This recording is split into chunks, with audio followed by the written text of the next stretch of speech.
Magandang araw po sa inyong lahat. Ngayong araw na ito, panibagong kwento na naman ang inyong mapapakinggan. Isang istoryang puno ng aksyon, misteryo at kabayanihan. Ang kwento natin ngayon ay tungkol sa pakikibaka ng isang sundalong babae. Si Ligaya, isang dalagang piniling tahakin ang landas ng paglilingkod at pakikipaglaban, hindi lang para sa bayan, kundi para sa katotohanan at katarungan. Isa pang dahilan kung bakit niya ito pinili ay upang malaman kung ano ang totoong kwento sa pagkawala ng kanyang ama. Isang ama na di na bumalik mula nang sumabak ito sa isang misyon, katulad ng mismong misyon na nakaatang sa grupo nila. Ngunit ano kaya ang gagawin niya kung matuklasan niyang hindi lang rebelde ang kalaban nila sa sitio Malapad? Paano kung matuklasan niyang may higit na malalakas na kalaban? Hindi tao, kundi mga aswang, mga halimaw na hindi napupuksa ng mga dala nilang armas. Sino nga ba si Ligaya? Paano niya matatapos ang misyon? Makakaligtas kaya siya? Matutupad niya kaya ang pangako niya sa kanyang lolo na babalik siya, o matutulad lang siya sa kanyang amang sundalo na nawala na parang bula? Ihanda ninyo ang inyong loob, dahil ang kwentong ito hindi lang tungkol sa digmaan o pakikipaglaban, kundi tungkol sa tapang, panindigan at pagmamahal na ipaglalaban sa gitna ng banta ng mga aswang. Ngunit bago po ang lahat, huwag po nating kalimutan mag-subscribe at i-hit ang notification bell sa aking YouTube channel na The Voice Addict at Apong Isaac, para sa mas marami pang makapigil hiningang kwentong aswang at katatakutan mula sa mundo ng kababalaghan. Umpisahan na po natin ang kwento. Nakaupo si Ligaya sa balkon ng maliit na kubo ng kanyang lolo Doming sa probinsya. Hawak niya sa kamay ang isang tasang may mainit na kape na halos hindi pa nababawasan. Nakatingin siya sa malayo, sa bukirin, pero wala namang tinatanaw dahil madilim na ang paligid. Panay ang buntong hininga niya. Maya-maya, lumapit sa kanya ang matanda. Napansin nito ang pananahimik ng kanyang nag-iisang apong babae. Itinabi niya ang isang bangkitong gawa sa kahoy at naupo doon. Nakalikha siya ng ingay, pero kahit konti ay hindi man lang siya pinansin o nilingon ni Ligaya. Doon niya napagtanto na may kinikimkim na alalahanin ang kanyang apo. Apo, ayos ka lang ba? Bakit parang kanina pa lumilipad ang isip mo? Kayo po pala, Lolo. Panay ang buntong hininga mo eh. May problema ka ba? Pwede mo namang sabihin sa akin, para naman mabawasan yung bigat na dinadala mo. Ewan ko po, Lolo. Parang may kung ano po mabigat dito sa dibdib ko eh. Di ko rin po maintindihan. Pero, ayos lang naman po ako. Nako, sa tingin ko hindi ka ayos. Huwag kang magsinungaling sa akin, Ligaya. Kilala kita po. Simula pagkabata mo, ganyan ka kapag ikaw ay may dinadalang problema. May misyon po kami sa susunod na linggo. Wala namang bago dun eh. Di ka pa ba nasanay sa trabaho mo? Anong klaseng mission ba yan?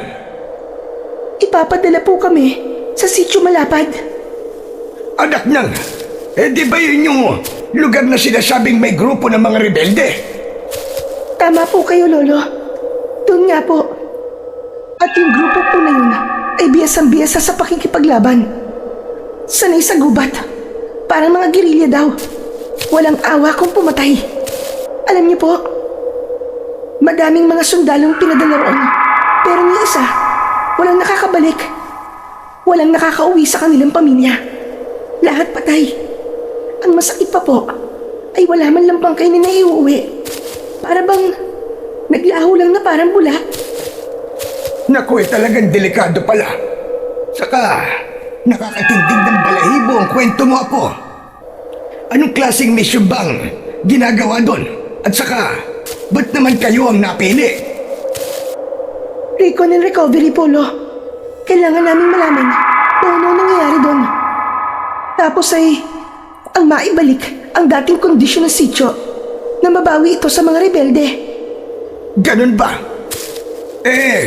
Gusto lang naman pala nilang malaman ang mga aktibidades doon. Bakit hindi pa gumamit ng mga makabagong teknolohiya? Yung bang parang, ano nga ba yun? Yung bang maliit na helicopter? Lo, drone po yun. Pero, hindi rin po kasi magamit yun sa operasyon eh. Dahil ang sabi sa mga report, walang signal pagdating sa sitio malapad. Nawawala din bigla ang mga drone. Kaya daw, kailangan nila na may ipadala dun mismo para matapos na ang paghahari-harian ng mga rebelding yon. Kinakabahan ako, Lo. Sa misyong to, pakiramdam ko para kaming pinapasok sa bibig ng buhaya. Kung ganyan pala, na napakadelikado, ba't ka pa sasama? Pwede ka namang tumanggi, hindi ba? Hindi po ganun kadali yun, Lo. May sinumpaan po akong tungkulin sa bayan. At di ko po pwedeng talikuran yun. Dahil lang sa naduduwag ako. Dahil kung lahat kami aatras, sino po pwedeng gumawa? Pero Apo, hindi lahat ng laban kailangan mo salubungin. Hindi porket sundalo ka kailangan mo nang isugal ang buhay mo. May karapatan ka rin na tumanggi kung alam mong wala ng pag-asa. Tao ka rin, Apo. Natural na matakot. Di mo kailangang ikahiya yun. Hindi po pwede, Lo. Sasama pa rin po ako. Hindi ako pwedeng umatras kahit delikado. Kasi ito ang pinili kong landas. Sundalo po ako, Lo. Hindi ako nagbihis ng uniforme para lang sa sweldo ko. Pangarap kong maglingkod. Pangarap kong may pagtanggol ang ating bayan. Huwag na, Ligaya. Huwag matigas ang ulo mo. Dito ka na lang. Di mo naman kailangan magtrabaho May lupa ako, may taniman, may mga alagang hayop. Hindi ka magugutom dito. Payapa pa ang buhay mo. Malayo sa baril, sa granada, sa dugo. Ayaw mo ba ng kapayapaan? Mahal ko po ang katahimikan dito, Lolo. Dito ako lumaki.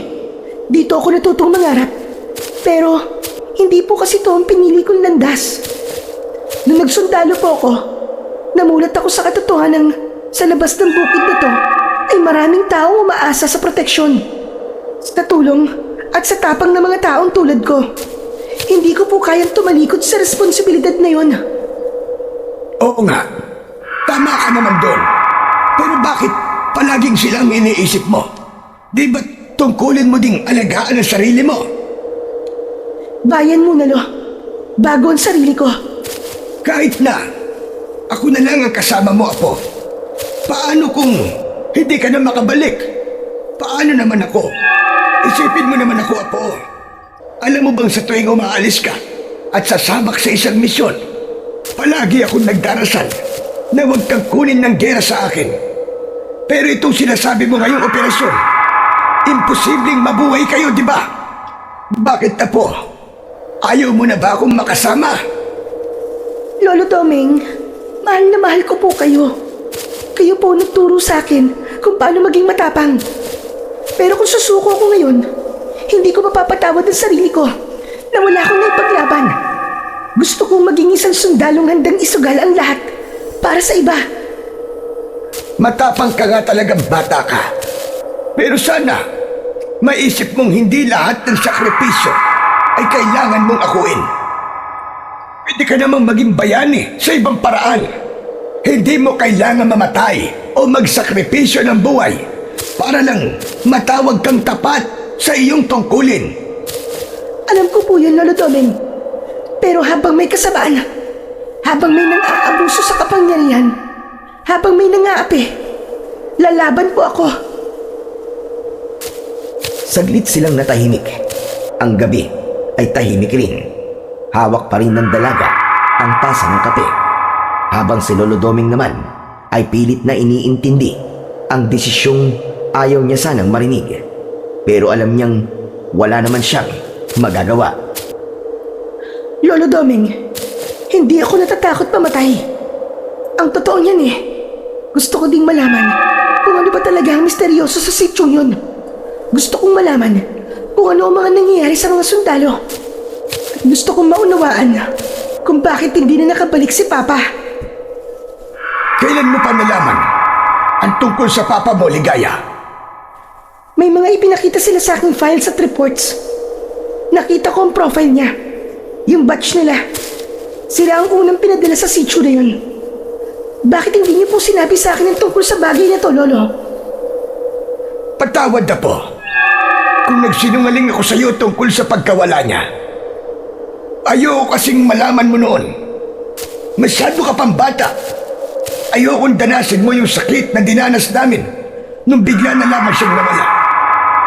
Gusto kong lumaki kang buo, pero hindi ko na pala maitatago yun sa'yo sa habang panahon. Naiintindihan kita, Lolo. Hindi naman po ako galit sa inyo Pero sana, nung kaya ko nang umunawa, sana sinabi niyo pa rin sa akin. Masakit man pero bahagi kasi yun ng pagkatao ko. Patawad na po. Ay, Diyos ko. Bigla ko tuloy naalala ang iyong ama. Parang ganito rin yung eksena mo. Tahimik ang langit. Walang bituin. Walang buwan. Tapos nakaupo kami dito sa balkon. Magkatabi. Gaya ng ginagawa natin ngayon. Ang sabi niya sa akin, may delikado siyang misyon na gagawin. At nangako siyang babalik. Pero hindi na nangyari yon. Ang mama, Lolo. Namatay na lang siya sa lungkot, di ba? Tama ka. Nang hindi nakabalik ang papa mo, hindi na kinaya ng katawan niya ang sobrang pag-iisip at kalungkutan. Kaya naman nagkasakit siya ng maluba hanggang sa namatay. Huwag kayong mag-alala, Lolo. Sisikapin kong makabalik. Hindi mo na ulit mararanasan ang mawalan. Ipinapangako ko po yun sa inyo. Umaasa ako, Apo. Ayokong isipin na pati ikaw ay mawawala sa akin. Hindi ko kakayanin yun, Apo. Ayokong ako na lang palagi ang naiiwan. Umarap si Ligaya sa kanyang lolo at hinawakan nito ang kamay ng matanda. Tumingin siya ng diretso sa mata nito. Babalik ako, Lo.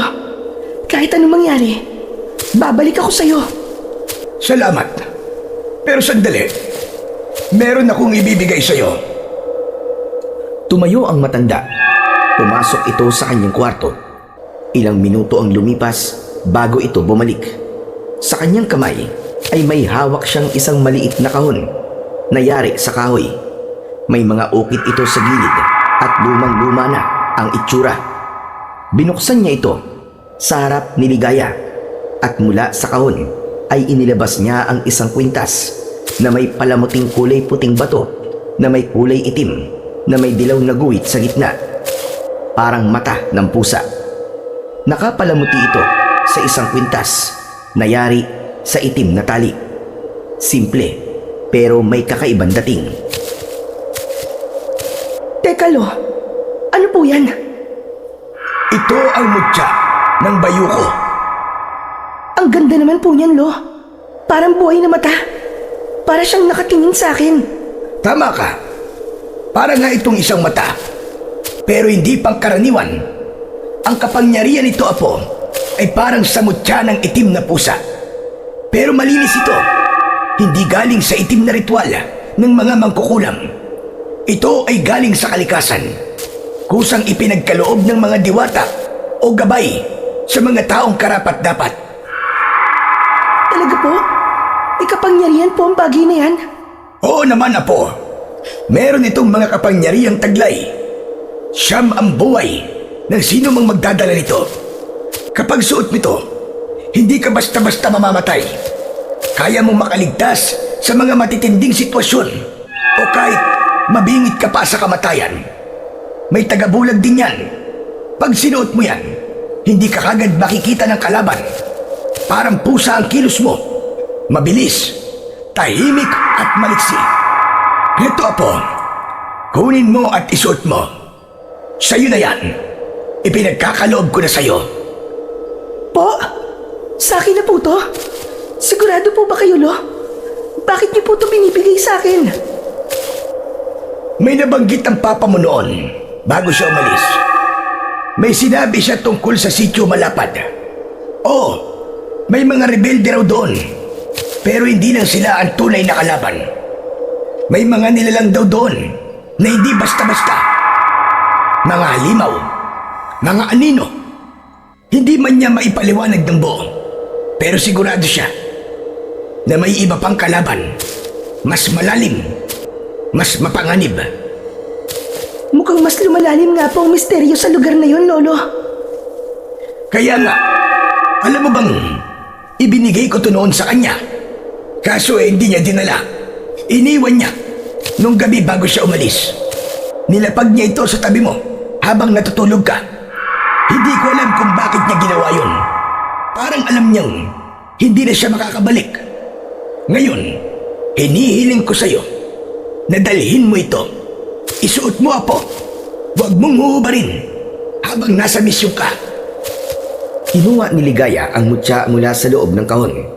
Maingat niya itong hinawakan. Nang mahipo niya ang bato, bigla siyang nagulat. Parang may dumaloy na kuryente sa kanyang palad. Nabitiwan niya ang mutya. Mabuti na lamang at nasalo agad yun ng kanyang lolo. Lo, bakit po may kuryente? Ganun talaga. Pag ganyan ang nangyari, ibig sabihin, tinatanggap ka ng mutya. At ibig sabihin, pumapayag itong maging bahagi mo. Gusto niyang ikaw ang maging tagapangalaga niya. Talaga, Lolo Doming? Huwag kang mag-alala. Hindi ka nito kukuryentin. Subukan mo ulit, Apo. O, heto. Hawakan mo ulit. Muling inabot ito ni Ligaya. At tulad ng sinabi ng lolo niya, hindi na siya nakuryente. Bagkus, naramdaman niya ang isang malamig na hangin na tila yumakap sa kanya. Matagal, halos makapikit siya sa kakaibang sensasyong yon. Pagmulat ng kanyang mga mata, tahimik niyang isinuot ang kwintas sa kanyang leeg. May naramdaman siyang kakaiba, parang may gumising na kakaibang lakas sa kaibuturan ng kanyang pagkatao. Lo, ba't ganun? Parang bumilis po ang pintig ng puso ko. Tapos parang luminaw din po ang pandinig ko at saka ang paningin ko. Tapos Lo, para akong may built-in na night vision. Kitang-kita ko yung parting yun, oh. Maliwanag na maliwanag. Sabi ko naman sa'yo, di ba? Nagsisimula niya ng ipakita sa'yo ang ibang kapangyarihan niya. Ang galing, di ba? Ang galing nga po, Lo. Grabe. Totoo po pala ang mga agimat at mga mutya. Hindi ako makapaniwala. Pag nagamit mo yan sa labanan o sa delikadong sitwasyon, mas maiintindihan mo pa kung gaano kaimportante ang mutya na yan. Maraming salamat po dito, Lolo. Sa tulong po ng bagay na to, nababawasan ang takot ko. Malakas ang kumpiyansa ko na matatapos ko ng delikadong misyon na yon. Yan! Yan ang gusto kong marinig mula sa'yo, Apo. Para na rin po sa mga kasama ko. At pangako, Lo, pagbalik ko, dala ko na ang sagot. Hindi lang para sa akin, kundi para kay Papa, kay Mama, at para sa'yo. O sige na, mabuti pa'y magpahinga ka na. Ilang araw ba ang ibinigay na bakasyon sa inyo? 3 araw po, Lolo. At susulitin natin ang mga araw na yon. Kinabukasan ng umaga, maagang nagising ang dalaga. Paglabas niya ng bakuran, ay nakita niya ang lolo Doming niya na nagsisiga ng mga tuyong dahon sa ilalim ng mangga. Gising ka na pala, Apo. Kumusta ang pakiramdam mo? Ayos lang po ako. Kayo, Polo, kumusta po kayo? Kumusta po ang tulog nyo? Hindi nga ako masyadong nakatulog. Sa palagay ko 2:00 na ako ng madaling araw nakatulog. Tapos nagising ako ng 5:00. Hay nako, ganito yata talaga kapag matanda na. Naku, masama po yun, no? Halos 3 oras lang po pala ang tulog nyo. Dapat hindi mo na kayo bumangon. Hinayaan nyo na lang sana muna ang mga yan. Wala naman kayong amo para gawin ang mga trabaho na yan. Nako, Iha. Sanay na kasi ang katawan ko. Hindi ako mapalagay kapag walang ginagawa. Hayaan mo na. Magaan lang naman to. Parang ehersisyo na rin sa akin. Ganun po ba? Pero dapat po, hindi kayo nagpapakapagod. Hindi na po kayo bata, lo. Alam ko naman yun. Pero ganito talaga pag matanda na. Mas mahirap yung walang ginagawa. Lo, nagkape na po ba kayo? Tapos na. Kanina pa. Ikaw, kung gusto mong magkape, may pinainit akong tubig sa termos. Pwede ka na magtimpla ng kape mo. May tira din akong pandesal. Naroon sa ibabaw ng lamesa. Mamaya na po siguro. Tutulungan ko na lang po muna kayo dyan. Nasaan po ba yung walis? Naku, wag na. Tapos na ako magwalis. Tapos na rin akong magdilig ng halaman at magpatuka ng mga manok. Wala ka nang gagawin, Iya. Mag-relax ka lang dyan at magpahinga. Kasi sa isang araw, sigurado niyan wala na kayong tulog at pahinga. Kaya sige na, hayaan mo na lang ako dito. Kagigising ko lang po Ano po kaya kung maglakad-lakad tayo? Gusto ko po sanang dalawin ang tuntog ni Mama. Okay lang po ba, lo? Maglalakad. Ayaw mo sumakay ng owner jeep ko. Lo, ayoko po. Kasing tanda niya na po kasi si Tikas Baka mamaya may Alzheimer's disease na yan. Makakalimutin na. Baka makalimutan pang magpreno. O kaya baka biglang tumirik sa gitna ng daan. Ayoko pong magtulak, no? Aba. Huwag mong nilalait si Tikas. Kahit medyo amoy kalawang na yan, matibay pa rin siya. Mas matibay pa nga yan kesa sa mga bagong labas ngayon na magandang mga disenyo. Ampaw naman. Sa bagay, tama naman kayo. Pero lo, mas maganda po kung maglalakad na lang po tayo. Total malapit lang naman po ang sementeryo dito, di ba? 15 minutos lang na paglalakad, nandun na tayo. Mas okay yun. Makakapag-ehersisyo tayong dalawa. Ano, kaya niyo po ba, lo? Aba, syempre naman. Hindi porket puti na ang buhok ko lampa na ako. Kaya ko pa. Mas malakas pa ako sa kalabaw. Ano, tara na ba? Opo, pero bago po yun, mamimitas muna ako ng paboritong bulaklak ni Mama. Nakita ko po kasi, ang daming bulaklak na rosas na tanim niya. Oo. Sige, mamitas ka. Ililigpit ko na muna itong mga kalat ko. Sige po, lo. Habang isa-isang pinipitas ni Ligaya ang mga rosas, tila unti-unting bumabalik sa kanyang alaala ang mga panahong buhay pa ang kanyang mama. Yung mga panahong inaalagaan pa lang nito ang mga rosas. Nagtatanim, nagdidilig, habang siya ay masayang pinapanood ito sa may bintana. Paborito ng kanyang mama ang rosas. Para dito, ang rosas ay hindi lang palamuti sa bakuran. Ito raw ay simbolo ng pagmamahal at lakas. Kaya naman, kahit pagod na, patuloy pa rin ito sa pagtatanim at pag-aalaga.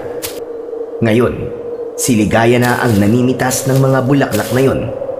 Hindi niya mapigilan ang pagtulo ng luha habang nakangiti. Ilang sandali pa, isang bungkus na ang kanyang nakuha. Tumayo siya at lumapit sa kanyang lolo na noon ay tapos na rin sa kanyang mga ginagawa. Agad silang naglakad papunta sa sementeryo. Ang ganda ng panahon ngayon Kaya nga parang talagang umaayon ang panahon sa pagdalaw natin sa mama mo. Tumango si Ligaya at nagpatuloy sa kanilang paglalakad. Inabala niya ang sarili sa pag-aayos ng hawak na mga rosas.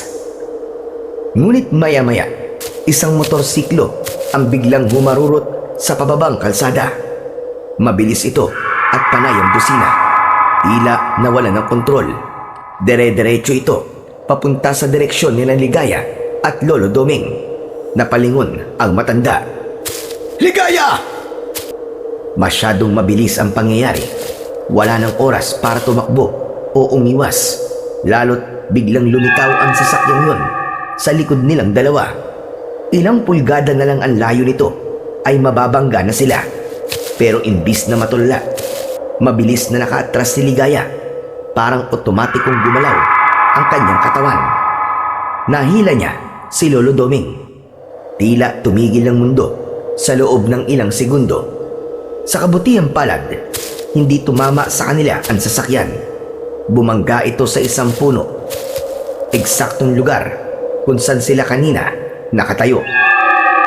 Nanginginig man sa kaba, walang galos o sugat si Ligaya ni si Lolo Doming. Anak ng, ayos ka lang ba, Apo? Opo, Lo. Kayo po. Ay nako, salamat sa Diyos at nailigtas tayo sa aksidente. Ay, ano ba naman yan? Ano bang nangyari sa driver na ito? Nilingon ni Ligaya ang lugar na kinatatayuan nila kanina. Kung hindi siya nakakilos kagad, siguradong pati sila ay nasaktan. Apo, ang mutya mo! Napatingin si Ligaya sa kanyang suot na kwintas. Nakita niya ang bahagyang liwanag na gumagapang mula rito na parang kumikislap. May mga dumating na tao upang tumulong sa lalaking nakamotor. Sa kabutihang palad, buhay ito, ngunit maraming sugat. Nagpatuloy na ang dalawa sa paglalakad. Pareho silang malalim ang iniisip. Lo, sa tingin niyo po ba ang mutya po ang nagligtas sa atin? Sigurado yun, Apo. Isa sa kapangyarihan niyan ay ang bigyan ka ng proteksyon. Kaya alagaan mo yang mabuti, Apo. Ingatan mo yan. Napangiti si Ligaya. Namangha siya sa kapangyarihang taglay ng tangan niyang mutya. Sa wakas, ilang sandali pa ay nakarating na ang maglolo sa sementeryo. Dahan-dahang naglakad si Ligaya palapit sa puntod ng kanyang ina. Maingat niyang inilipag ang mga bulaklak sa ibabaw ng nicho nito. Bahagya siyang yumuko at pinunasan ng kanyang palad ang alikabok sa lapida. Binasa niya sa isip niya ang pangalan ng kanyang ina at ang petsa ng kamatayan nito. Napalunok siya ng laway. Mama, nandito po kami ni Lolo. Dinalan po kita ng mga rosas. Napalingon siya kay Lolo Doming na tahimik lamang sa likod niya. Nakatayo at tahimik na nagdadasal. Umupo siya sa tabi ng puntod at saka nagpatuloy. Ma, may misyon kaming pupuntahan. At yung misyon po na yun baka maging daan para malaman ko kung ano ba talaga ang nangyari kay Papa. Ma, pangako, mabibigyan na ng linaw ang lahat. Gagawin ko po ang lahat para malaman kung ano ang totoo. Hindi ako titigil hanggat hindi ko nalalaman ang buong kwento tungkol sa pagkawala niya. Alam ko pong hindi magiging madali, pero naniniwala akong magagawa ko to. Tulungan mo ko, Mama. Gabayan mo sana ako sa misyon kong ito. Saglit siyang natahimik. Tumingala siya sa langit at saka bumuntong hininga. Biglang umihip ang malamig na hangin. Nagulat si Ligaya at dahil ang malamig na hangin na yun ay tila niyakap siya. Parang may presensyang dumampi sa kanya. Malamig, ngunit hindi siya natakot. Napangiti siya. Salamat po, Mama. Ramdam ko po kayo ngayon. Salamat po sa yakap niyo. Muling umihip ang hangin. Mas mahina, pero mas malamig. Tumayo na si Ligaya at muling tinignan ang puntod. Lumapit sa kanya si Lolo Doming at tinapik siya sa balikat. O ano, Apo? Tara na ba? Okay po, Lo. Tara na po. Sabay silang lumakad papalayo sa puntod. Habang palayo sila, muling lumingon ang dalaga sa puntod ng kanyang ina. Tuloy ang laban, Mama. Tuloy po ang laban. Paglabas nila ng sementeryo, sakto namang may papalapit na tricycle. Pinara yun ni Lolo Doming at agad silang sumakay pauwi. Mabilis na lumipas ang mga araw. Parang isang iglap lang. Araw na ng pagbabalik ni Ligaya sa kampo. Maaga siyang nag-ayos ng kanyang mga gamit. Nang matapos siya, ay lumabas na siya ng bahay. Saglit siyang tumayo sa harap ng pintuan ng kanilang bahay. hinawakan niya ang kanyang suot na mutya. Sabay nagdasal.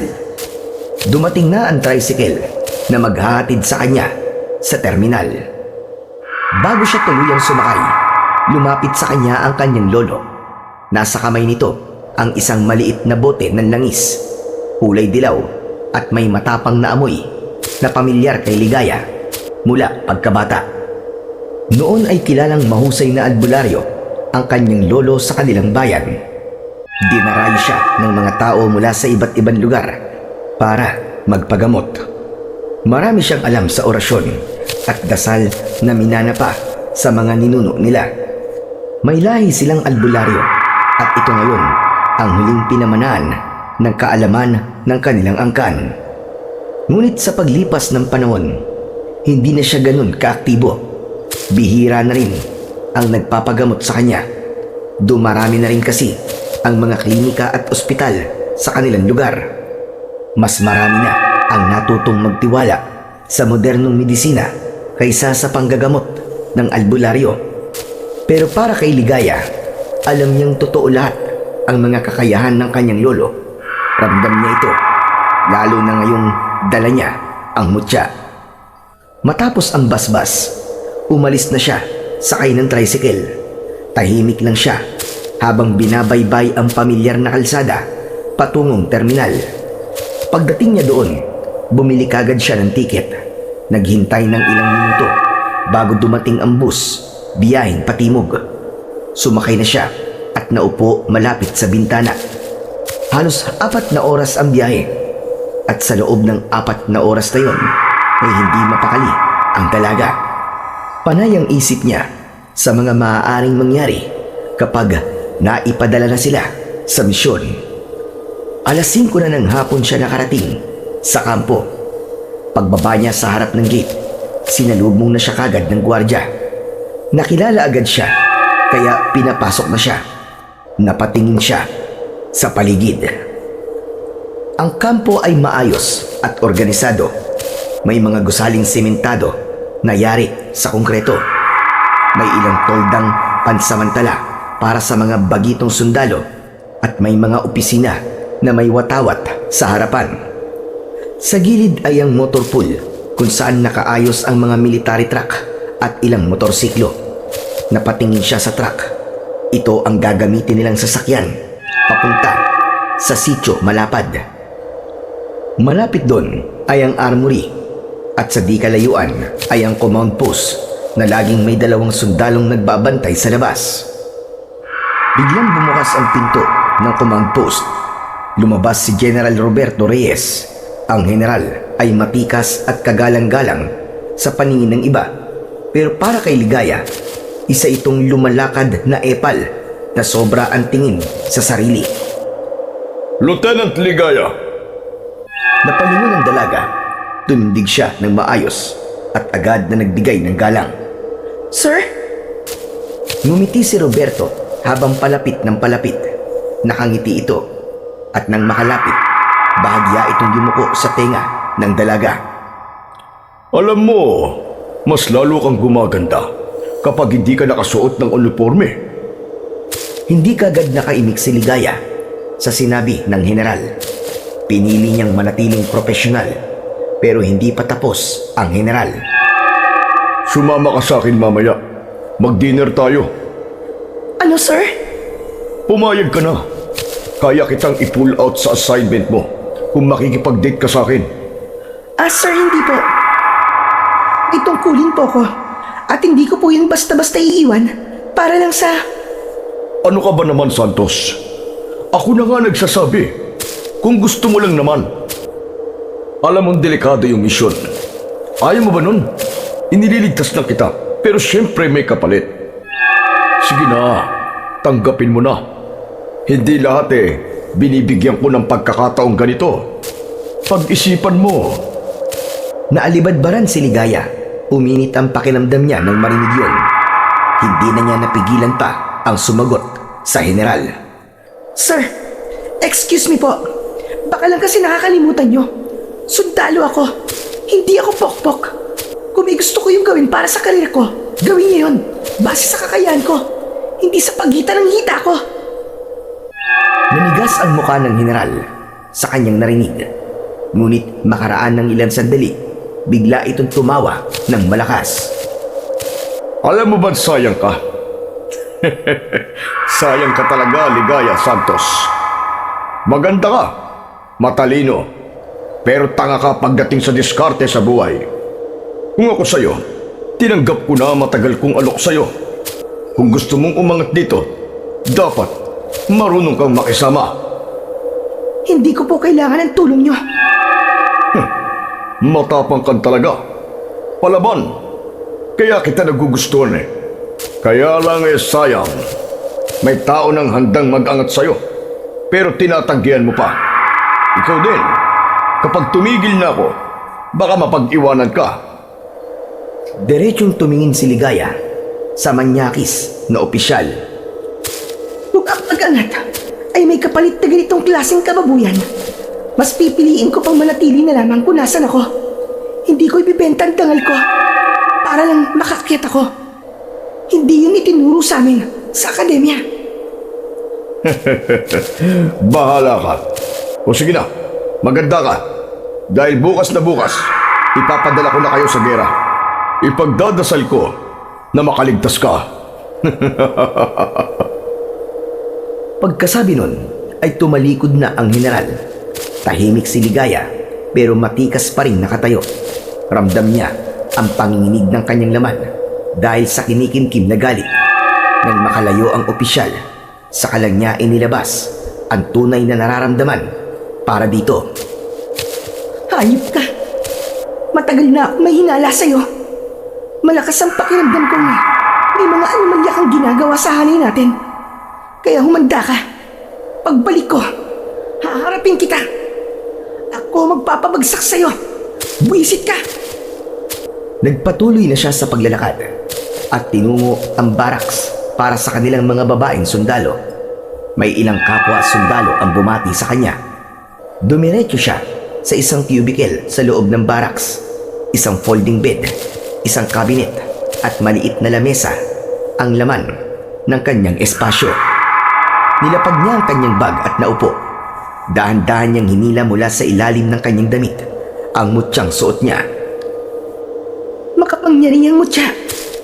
Samahan mo ako sa pagkakataong ito. Maging kasangga sana kita sa laban na to. Hinawakan niya ito ng maigpit, saka muling ibinalik sa ilalim ng kanyang t-shirt. Mabilis na lumipas ang oras. Sumapit na ang gabi sa kampo. Maya-maya ay may tumawag sa kanyang kasamahan. Pinapatawag na sila ng kanilang mga general. Tumayo agad si Ligaya. Kinuha ang kanyang cap, isinuot yun at sumama sa ibang kasamahan patungo sa gusaling ginagamit bilang silid para sa kanilang pagpupulong bago ang operasyon. Pagdating nila roon, naroon na ang general at ilang pang mataas na opisyal sa gitna ng silid. May nakalagay na mapa sa mesa. May ilang papel, marker at listahan ng mga pangalan. Tumikhim ang general. Makinig kayo mabuti. Bukas ay uumpisa na ninyo ang misyon. Kailangan yung tiyakin ang seguridad ng lugar na pupuntahan nyo. Tukuyin nyo kung talagang may aktwal na banta. Ano mang uri ng panganib ang harapin nyo. Harapin nyo ng buong tapang at pag-iingat. Nagsimula na siyang sabihan ang lahat ng mga dapat malaman ng mga sundalong ipapadala. Nang matapos, sandaling katahimikan ang namayan sa buong silid. Walang umimik na mga sundalo. Ramdam nila ang bigat ng susuunging misyon. Makalipas ang ilang sandali, muling nagsalita si General Roberto. Ayokong may masaktan sa inyo. At higit sa lahat, ayokong may masangkot na sibilyan. Kaya dapat mabilis kayong kumilos. Matalino sa bawat desisyon at palaging alerto. Tumango ang mga sundalo. Lahat ay seryoso. Simulan nyo ng ihanda ang lahat ng personal nyong mga gamit. Siguraduhin nyong kumpleto ang inyong mga armas. I-double check ang baril, bala, at mga communication devices. Walang dapat makalimutan. Lahat ng kailangan sa operasyon, dapat ay handa na ngayong gabi. Sige na, magpahinga na kayo. Tumalikod na ang general at lumabas ng silid. Tahimik namang nagsibalikan sa kanilang mga baraks ang mga sundalo. Pero si Ligaya, imbis na dumiretso sa loob, ay dumaan muna siya sa likod na bahagi ng gusali. Madilim doon. Ito ang paborito niyang puntahan tuwing gusto niyang mapag-isa at kapag kailangan niyang mag-isip at habang nagpapahinga. Umupo siya sa isang kahoy na bench. Tumingala sa langit. Walang ganong bituin at may kalakasan ang ihip ng hangin. Ipinikit niya ang kanyang mga mata upang damhin ang lahat ng yon. Ngunit ilang minuto pa lang ang lumipas, bigla siyang may narinig na kaluskos. Napadilat siya, kumunot ang noo at tumingin sa paligid. Teka, ano kaya yun? Ngunit narinig niya ulit ito. Mas malapit, mas malakas. Inilabas niya ang kanyang mutya at hinaplos ito sandali. Biglang may kakaibang liwanag sa paningin niya. Luminaw ang paligid. Ang likod ng matataas na damo, may nakita siya. Isang nilalang na hindi niya masasabing tao at hindi rin hayop. Malaki ang katawan nito. Halos doble ang laki sa katawan ng isang aso. May mahahabang galamay sa likod na parabang baluktot na sanga. Ang balat nito ay kulubot at kulay abo. Ang mukha nito'y parang pinaghalong baboy ramo at paniki. May matatalim itong mga ngipin na nakalabas kahit hindi ito nakanganga. Ang mga mata nito ay mapupula, parang umiilaw sa dilim. Napatayo agad ang dalaga, kinapa ang baril at mabilis na itinutok ito sa nilalang. Ngunit tila naramdaman ng nilalang ang kanyang presensya. Lumingon ito at nagtama ang kanilang mga mata. Saglit lang, sa isang kisap mata ay bigla itong tumakbo. Mabilis, hindi halos marinig ang mga yabag nito at bago pa siya makakilos, nawala na ito. Ano yun? Anong klaseng nilalang yun? Nakakatakot. Bigla siyang kinilabutan. May kung anong takot siyang naramdaman. Para siyang binuhusan ng malamig na tubig. Pero sa halip na tumakbo, nanatili siyang nakatayo. Pinakiramdaman ang paligid. Maya-maya pa ay may narinig na siyang isang malakas na alulong mula sa malayo. Bumalik na siya sa loob ng barracks. Inayos niya ang kanyang gamit at pilit na pinakalma ang sarili. Pinilit niyang makatulog sa kabila ng kanyang nasaksiyan. Pilit niyang binura sa kanyang isipan ang mga tanong kung ano ang ginagawa ng ganong nilalang sa kanilang kampo. Ilang sandali pa, nakatulog na rin ang dalaga. Kinabukasan, tinawag na sila ng commanding officer nila. Sumakay ang mga sundalo sa military truck. Lahat sila ay halos nasa 40 bilang ng mga sundalo. Ilang oras ang nagdaan, unti-unti nang nagbabago ang tanawin. Mahigit 3 oras na silang nasa kalsada. Mula sa sementadong kalsada, naging lupa at masukal na ang paligid. Puno ng makakapal na damo, mga baging at matataas na puno ang gilid ng kanilang daan. Paakyat na rin ang daang tinatahak ng convoy. Ano yun? Ilang beses na napasingot si Ligaya nang may maamoy siyang kakaiba sa hangin. Mabaho, amoy bulok na karne. Tumingin siya sa labas ng sasakyan. Maya-maya pa ay tumigil ang mga sasakyan sa tabi. Nagtaka ang dalaga. Wala sa plano nila ang huminto hanggat hindi sila nakakarating sa sitio malapad. Panay ang tanong niya sa kanyang mga kasamaan hanggang sa may nagradyo.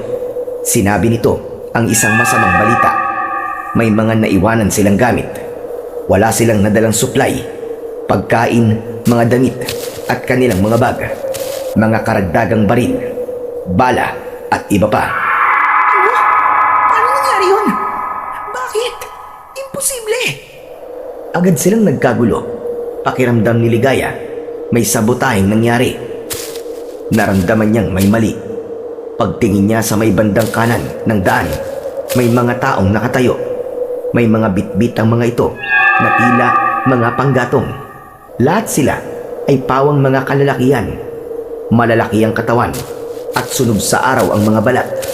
Nakasuot sila ng mga lumang pantalon at nakahubad ang itaas na bahagi ng kanilang mga katawan. Sa unang tingin, wala naman kakaiba sa kanila.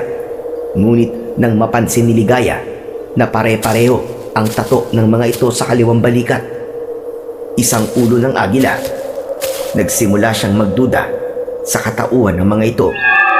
Maingat niyang sinulyapan kung may dala silang sandata, pero wala siyang nakita.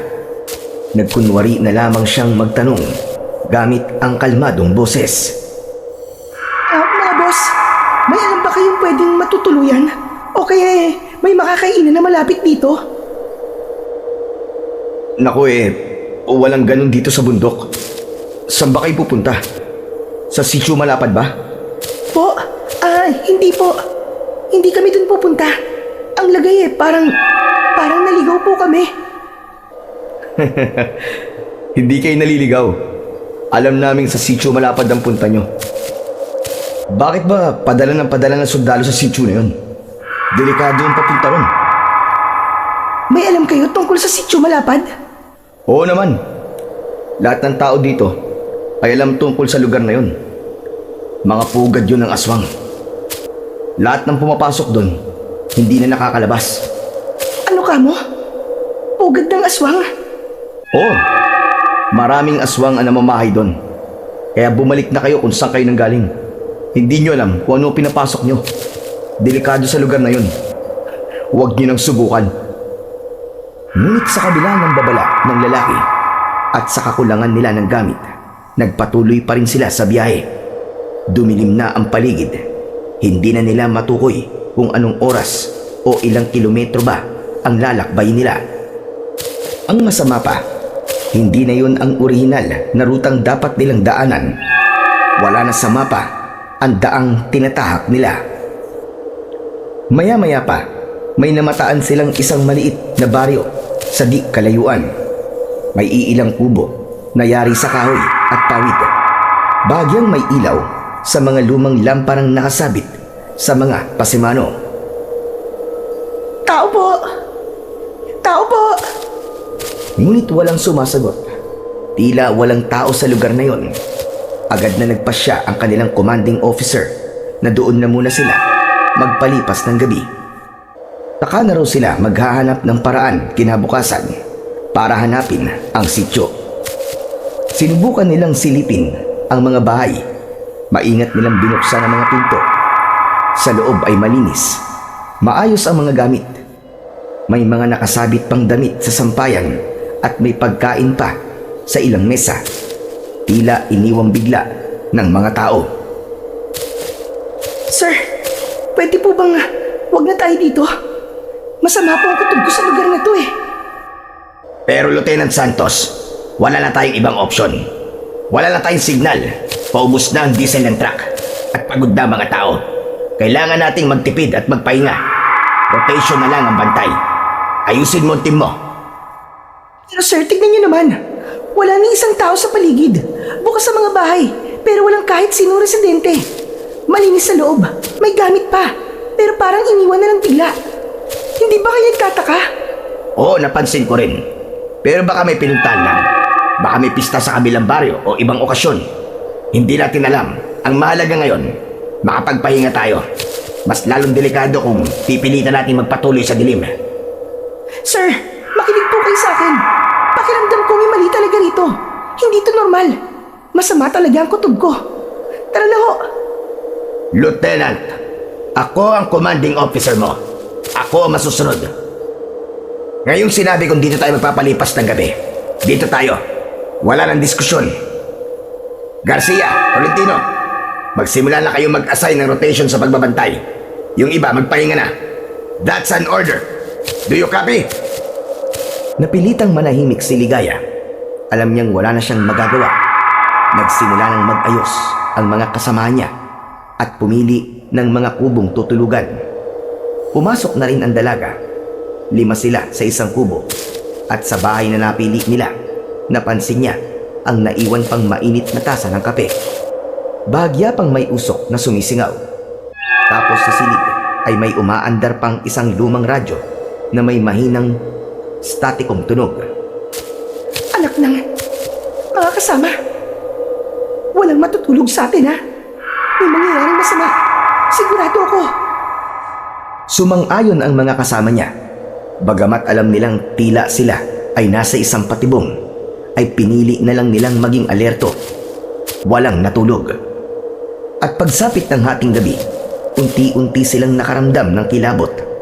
May mga narinig silang kaluskos sa labas. Malalaki at malalakas na yabag. Tumayo siya. Kinuha ang kanyang baril at ang mga kasama niya ay may mga armalite na bitbit. Mabilis na inilabas niya ang kwintas at saka siya sumilip sa labas. 10 nilalang na may pulang mata, may mga mahahabang mga kuko at pangil.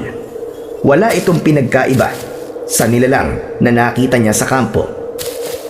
Nanlaki ang mga mata niya nang makitang ang nilalang na yon ay may nilalantakang tao, nakauniforme tulad ng kanyang suot. Mga aswang! May mga aswang sa labas, mga kasama! Hindi siya kagad pinaniwalaan ng mga kasama niya sa loob. Pero pagkarinig nila ng mga matatalas na kalmot sa pader, nagkatinginan silang lahat. Biglang bumagsak ang isang bahagi ng bubong. Pumasok ang isang nilalang.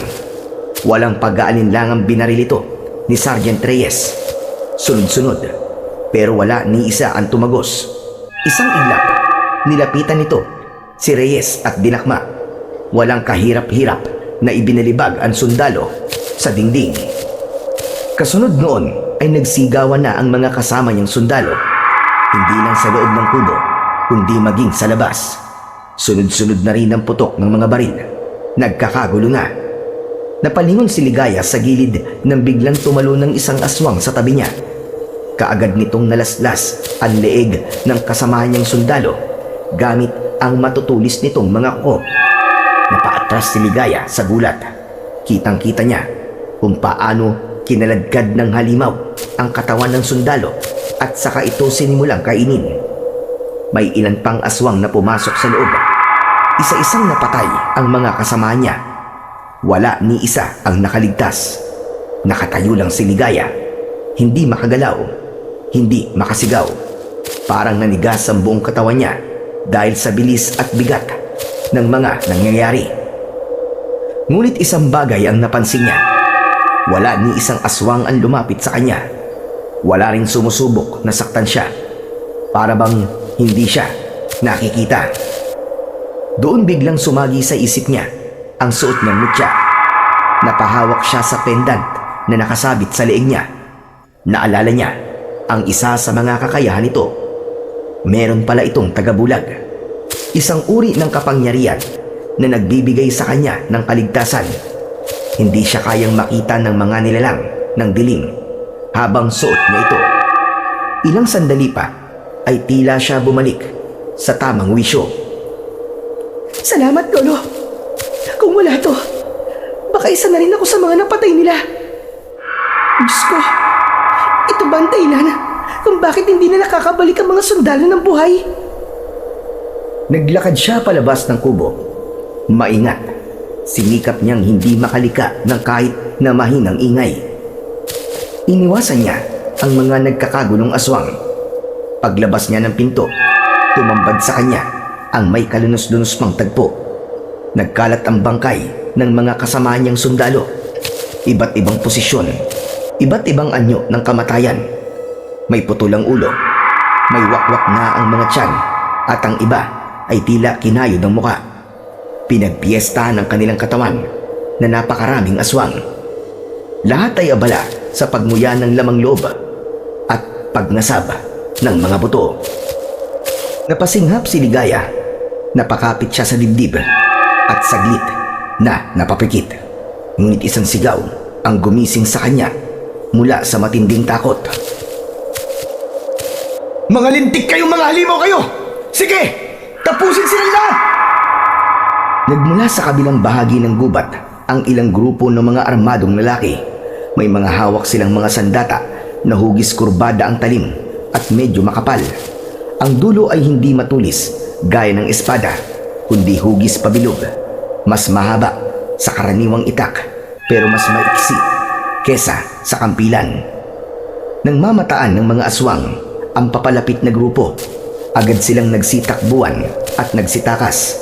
May ilan pang naabutan ang mga lalaki at napatay, ngunit mas marami ang nakatakas. Biglang tumahimik, naiwan ang amoy ng dugo sa hangin. Kasunod nito ay isa-isang ininspeksyon ng lalaking tila lider ang nagkalat na mga bangkay ng sundalo. Halata sa mukha nito ang labis na galit. Ang titigas kasi ng ulo niyo eh. Sabi ko na kasi sa inyo na delikado ang pagpunta sa sitio eh. Pero nagtuloy pa rin kayo. Nilapitan niya ang isa sa mga bangkay. Kinuha ang dog tag nito, binasa ang pangalan at mariing pumikit. Sayang, bata ka pa. Hindi mo man lang nalaman ang totoong kalaban. Natulad din kayo sa iba. Tumalikod dito at hinarap ang kanyang mga kasama. Pulutin niyo ang mga armas. Huwag niyong hayaang maiwang gamit ang mga bangkay. Alam ng mga alimaw ang taktika ng mga sundalo. Gagamitin nila yan laban sa atin. Tahimik ang kasamahan ng mga lalaki. Malungkot sila habang pinupulot ang mga armalite at baril, at maging ang mga dogtag ng mga ito ay kanilang kinolekta. Kumuha kayo ng gasolina sa sasakyan nila. Kailangan natin sunugin ang mga bangkay para hindi na sila balikan ng mga aswang na yun. Agad na sumunod ang ilan. Isa-isa nilang nilatag ang mga katawan sa ibabaw ng patong-patong na kahoy. Dahan-dahang binuhusan ng gasolina at sinindihan. Si Ligaya, tahimik na nakamasid, ngunit nang makita niyang nagsimula ng lamunin ng apoy ang bangkay ng mga kasama niya, hindi niya na napigilan ang maging emosyonal. Mga kasama, mga kaibigan.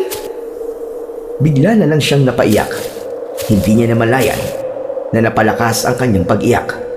Napalingon si Commander Mando. Napakunot ang kanyang noo. May kung anong gumapang nakilabot sa kanyang katawan. Sino yan? Mabilis niyang inihanda ang kanyang matalim na sandata. Magpakita ka! Huwag kang magtago kung sino ka man! Sa isang iglap ay may napansin siyang anino na halos katabi niya lang. Dahil sa nakita niyang yon, bigla niyang iwinasiwas ang kanyang sandata. Sa hindi maipaliwanag na dahilan, tinamaan si Ligaya sa tiyan. Tumilamsik ang dugo sa lupa. Teka! Ikaw? Unti-unting nakita nila ang babaeng sundalo na hawak ang kanyang tiyan at namimilipit sa sakit. Gumalaw si Ligaya. Tinangka niyang magsalita, ngunit tumulo ang dugo sa kanyang labi. Naghahalo ang luha at pawis sa kanyang muka. Bakit? Bakit? Nangihina ang katawan niya at bumagsak ang kanyang ulo sa lupa. Hindi! Dali! Bilisan niyo ang pagkilos! Kailangan nating iligtas ang sundalong to! Napaluhod si Commander Mando sa tabi ni Ligaya. Nanginginig ang kanyang mga kamay habang sinusubukang pigilan ang pag-agos ng dugo sa sugat ng babae. Tumitig siya sa kanyang palad, basang-basa ng malapot at mainit na dugo. Sa unang pagkakataon, sa loob ng maraming taon ng pakikipaglaban, ngayon lang siya nakaramdam ng labis na pagsisisi. Hindi maaari! Anong nagawa ko? Lumapit ang isa sa mga lalaki na may dalang tela. Ginapos niya ang sugat sa tagiliran ni Ligaya. Sinabi nitong buhay pa ang babae. Kung ganun, ay tulungan natin.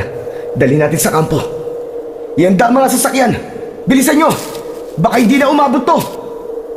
Tulong! Tulungan niyo ako! Huwag ka na magsalita. Ligtas ka na. Huwag ka na muna magsalita.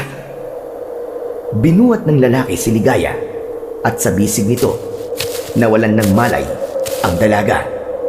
Kasabay ng biglang pagtahimik ng buong gubat, Habang papalayo ang sasakyan, ang apoy mula sa sinusunog na mga bangkay ay biglang lumiyab ng mas mataas at naiwan ang kakaibang amoy sa buong paligid. Pagkaraan ng ilang araw, unti-unting dumilat si Ligaya. Agad na gumala ang mga mata niya sa paligid. Nasa loob siya ng isang maliit na silid.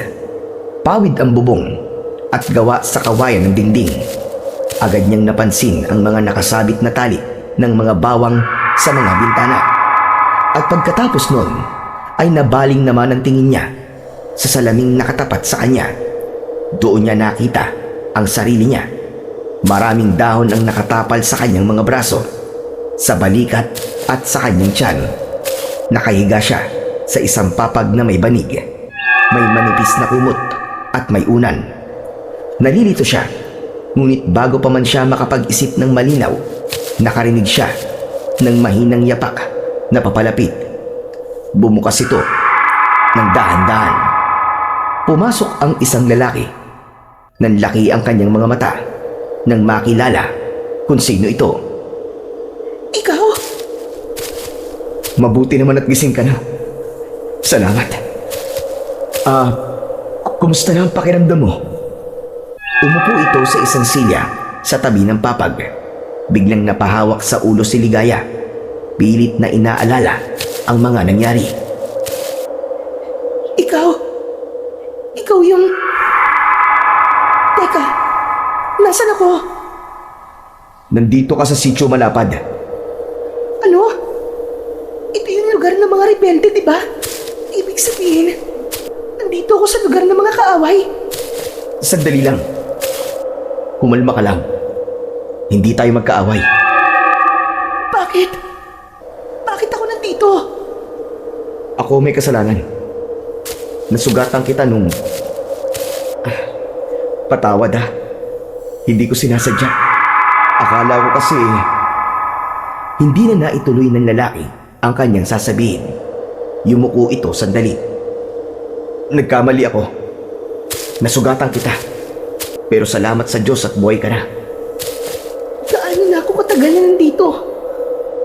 Matagal-tagal rin. Kulang-kulang 1 buwan. Ano? 1 buwan? Oo. Hindi ka magising. Pero alam mo bang mabilis na gumaling ang sugat mo? Parang ang milagro yun eh. Ang manggagamot namin ang nag-alaga sa'yo, si Katuro. Sayang, wala siya ngayon dito. Matutuwa siya kapag nalaman niyang gising ka na. Tumahimik ang dalaga. Sinubukan niyang bumangon, pero bigla siyang natigilan nang maramdaman ang sakit sa kanyang mga binti at braso. Oh, dahan-dahan lang. Salamat ah. Teka, aalisin ko lang muna tong mga dahon sa katawan ko. Ako na, tutulungan na kita.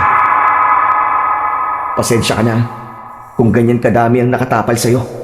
Ganyan talaga kung manggamot si Katuro eh. O ayan, naalis ng lahat.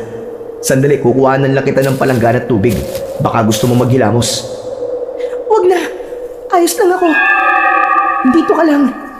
Pag-uusap tayo. Anong pangalan mo? Ikaw ba ang pinino ng mga rebelde?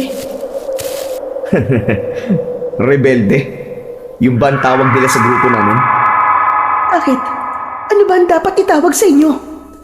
Ay, wala. Siya nga pala. Ako si Mando. Commander Mando ang tawag nila sa akin dito. Tumango-tango ang dalaga sa sinabi ng lalaki. Salamat ah. Salamat sa pag-aalaga. Wala yun. Kasalanan ko naman talaga ang nangyari. Kung namatay ka, habang buhay na dadalhin ng konsensya ko yun. Ganon? Eh bakit mo naman kasi ako iniwa? Sa tiyan pa talaga. Mainit ang sitwasyon nun. Masyado akong alerto at naging emosyonal sa mga nangyari. Tapos may nakita akong anino. Akala ko isa ka sa mga aswang. Kaya yun. Ang mga kasamahan ko, pinatay sila ng mga aswang. Alam ko. At palagi nilang ginagawa yun. Pinapatay nila ang mga sundalo na papunta dito. Bakit iba ang propose sa amin? Ibang impormasyon sinasabi nila. Ang alam namin, pinumumugaran ng mga masasamang rebelde ang Sitio Malapad. Na may mga biyag kayong sibilyan at pumapatay kayo ng mga sundalong pinapadala dito. Hindi totoo yun. Hindi kami ang pumapatay sa kanila. Tinisisi lang nila sa amin ang mga krimen ng mga halimaw na matagal na nagkukubli sa kagubatang to. Tuwing may mga sundalo o mga sibilyang nawawala, kami kagad ang tinuturo. Pero ang totoo, kami rin ang unang pinupuntirya ng mga aswang na yan. Pero bakit hinahayaan nyo lang? Bakit hindi nyo nilalabas ang totoo? Bakit hindi kayo humingi ng tulong sa gobyerno, sa media, o kahit kanino na pwedeng tumulong sa inyo? Para naman matigil na yung walang habas na pagpapadala ng mga tropa dito. Para na rin kaming ginagawang mga alay eh. Mga sakripisyong tupa. Sino maniniwala sa amin? Sa mata ng gobyerno, rebelde kami. Sa mata ng lipunan, kami mga salot. Kapag nagsalita kami, pagtatawanan lang kami ng lahat. Kapalagay mo ba? Maniniwala sila kung sasabihin namin aswang ang mga kriminal? Pero kung walang magsasalita, paano malalaman ng mga tao ang totoo? Hanggang kailan kayo magtitiis? Hanggang kailan kayo magtatago? Hindi kami nagtatago. Lumalaban kami sa paraang kaya namin.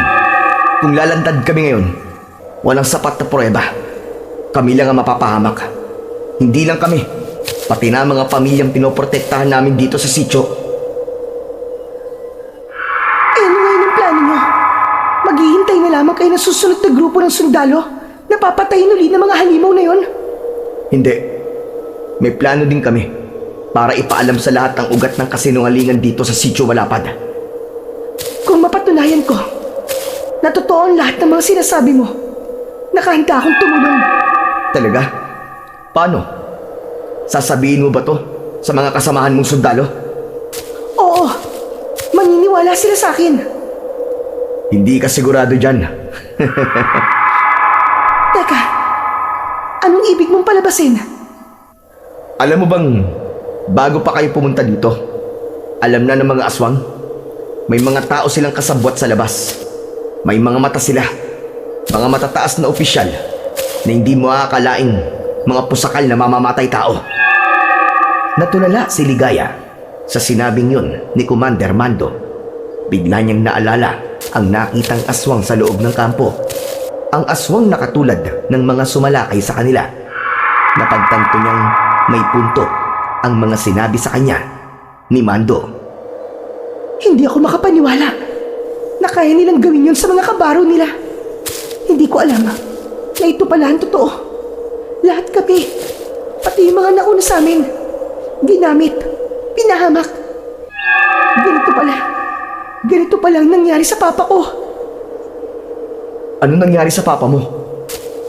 Sila ang unang tropa na ipinadala dito. Mga 2 dekada nang nakakaraan. Bigla na lang siya nawala sa amin. Nawalang parang pula. Kaya ako nagsundalo. At ito rin ang dahilan kung bakit ko tinanggap ang misyong to. Gusto kong malaman kung ano ang nangyari sa papa ko. Hindi ko akalain. Hindi maaari.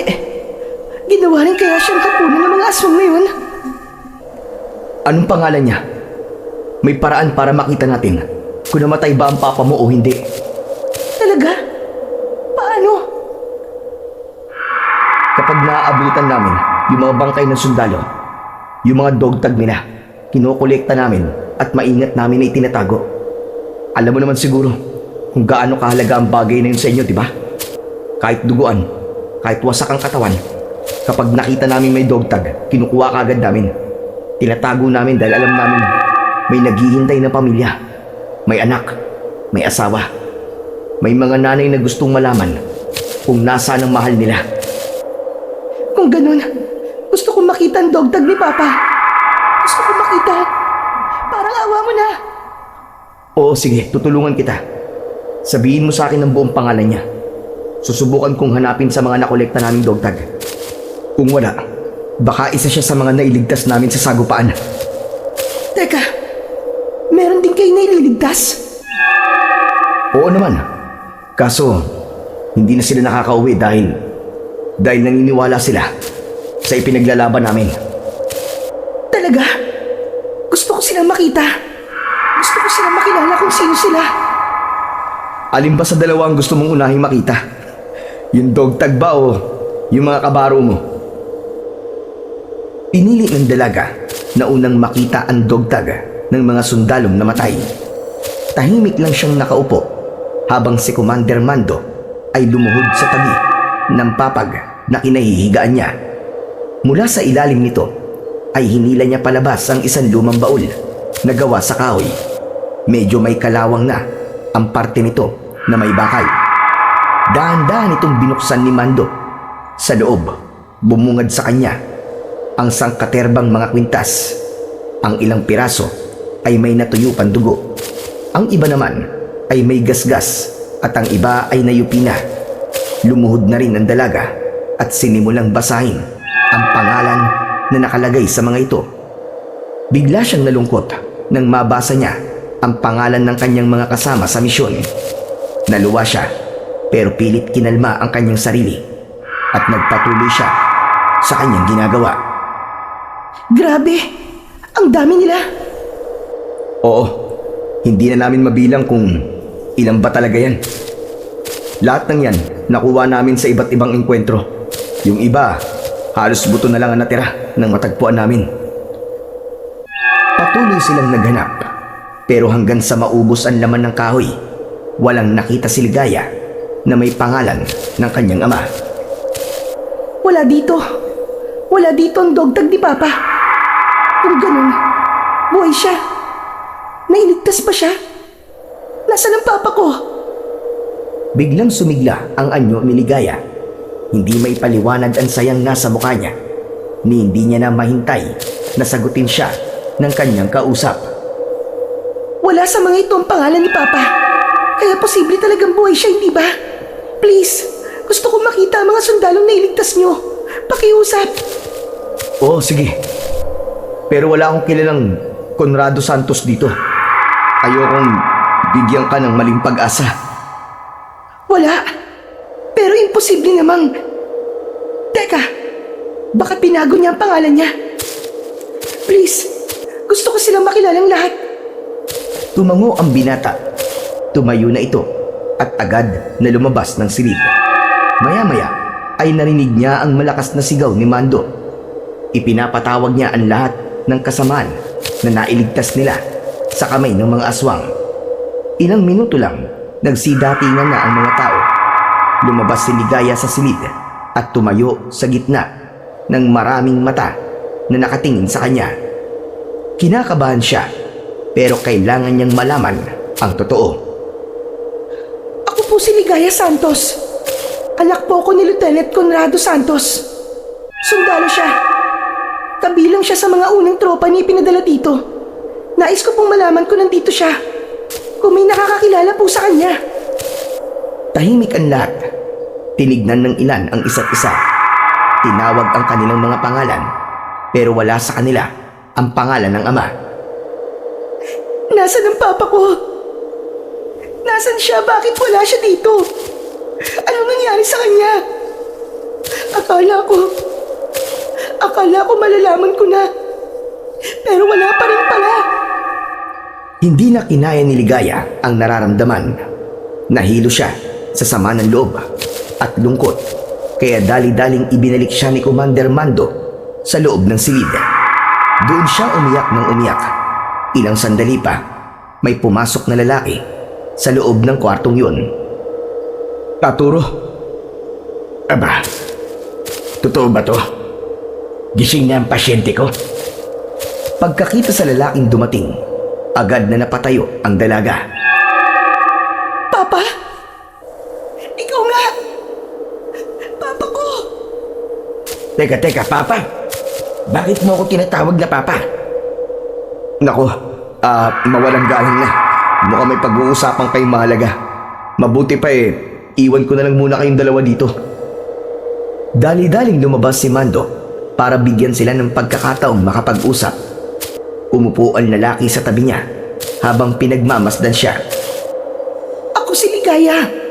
Anak mo ko. Hindi mo ba ako nakikilala? Tahimik si Katuro. Ilang sandali pa, hinawakan siya sa pisngi niya. Ikaw si Ligaya? Ang anak mo? Ako nga, Papa. Ako to. Grabe, ang laki mo na. Paano napunta ka dito sa sityo? Tulad mo, Papa. Pinadala din kami dito para sa misyon. Pero lahat pala ng impormasyong sinabi nila tungkol dito sa sityo, lahat ng yun ay kasinungalingan lang. Tama ka. Maraming matataas na opisyal ang kasapi ng grupo ng mga aswang. At ang mga sundalo, ipinapadala nila rito. Hindi para sa tunay na misyon, kundi para gawing alay o pagkain ng mga kalahi nila. Kaya pala wala nang nakakabalik. Wala kaming alam. Akala namin, rebelde ang kalaban. Pero ang totoo, ginamit lang kami. Ganon din ang nangyari sa amin noon. Dinala kami dito para linisin daw ang lugar. Pero pagdating namin, inatake kami sa loob mismo ng kagubatan. Hindi namin alam kung saan galing ang mga kalaban. Hindi sila tao. Mga aswang sila. Malalakas. Wala silang awa. Walang nakaligtas sa mga kasamahan ko. Lahat sila. Namatay lahat. Pero, paano ka nakaligtas, Papa? Nadulas ako sa bangin habang tumatakbo. Akala ko ay katapusan ko na. Pero doon ako nakita ng grupo ng tatay ni Commander Mando. Hindi nila ako pinabayaan. Inalagaan nila ako hanggang sa gumaling ako.